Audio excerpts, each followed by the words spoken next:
Joining us now is 2019 MRS President Michael Fitzsimmons. Michael, great to see you. Yep, thank you for having me. Now, we talked to you at the 2018 MRS Spring Meeting just after you'd become MRS Vice President. At that time, you listed one of your top priorities as increasing the diversity of perspective within the organization. So what steps have you taken so far to do just that? One of the things that I've learned this year is that it pays to listen to people. So it's okay to have a diverse society, but if you're not listening to those perspectives, it's not doing anybody any good. How do we grab hold of all these diverse perspectives? I'd like the members to think about diversity in a broader sense. It's not just checking off boxes that you have all the demographics correct. It's about including everybody's perspective. I would urge the members in the future to think about, when they cast their vote for board members, to think about trying to include people with other skills that we might be lacking.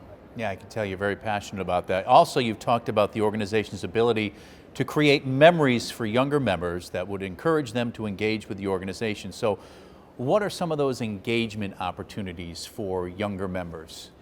So we have a good example this year. We have a workshop on user facilities, and this is a workshop organized by the student subcommittee. That's one example. We have also joined with the American Physical Society and some other societies an NSF program called the Inclusive Graduate Education Network, IGEN, and that's a program to transition undergraduates into the graduate field in STEM. And so we're going to be working the material science aspect of that. Now, speaking of memories, I would be remiss if I didn't ask you, what are some of your fondest memories as MRS President?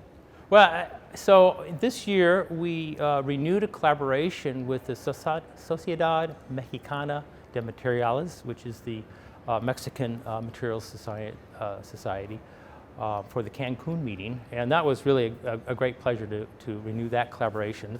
We've also engaged the Japanese and Korean professional societies to create symposia for the spring 2022 meeting in Hawaii, and to engage the PAC Rim there as well.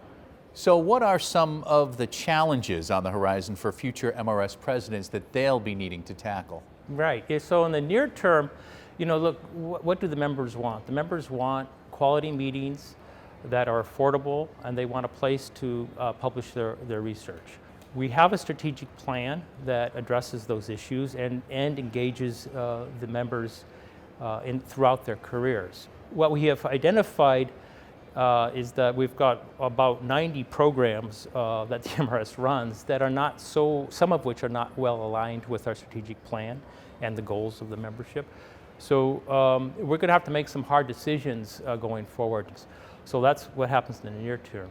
And I think in the long term, getting back to governance, there's an issue with lack of continuity within the board. And so when one board creates or works on a project or a program or an effort, how do you ensure that future boards follow through with that? And that's a fairly serious problem. That's a challenge. That is a challenge that we have to. Okay, quickly, one more question. While your role as president coming to a close, you still have one more year.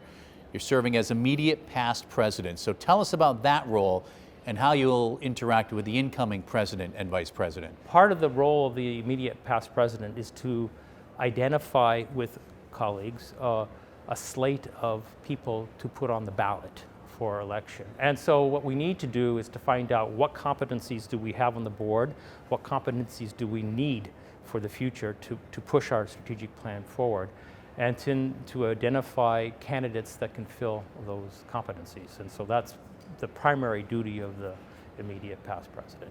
2019 MRS President Michael Fitzsimmons. Mike, great to see you. Great, likewise, thank you.